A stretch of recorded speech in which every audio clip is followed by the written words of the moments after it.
Bună seara, mama! Am ajuns și acasă. Au venit Moș Nicolae, ce mi-a adus? Ce Moș Nicolae, Răzvan? Ai 34 de ani. Nu știu. De 15 ani nu mai stai cu noi. Ai copil, ai familie. Du-te la familie.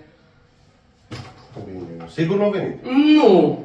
Ce Moș Nicolae? Bine, vine weekend, bine? Care weekend? Weekend de weekend ești aici. Stai cu familia, cu copilul.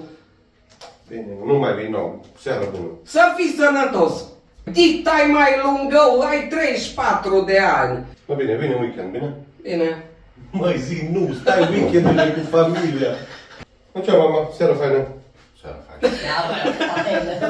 De unde, Moș Nicolae?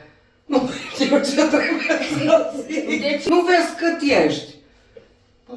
Iar nu mai... O vei? Hai, mama. Zici că ești putulic.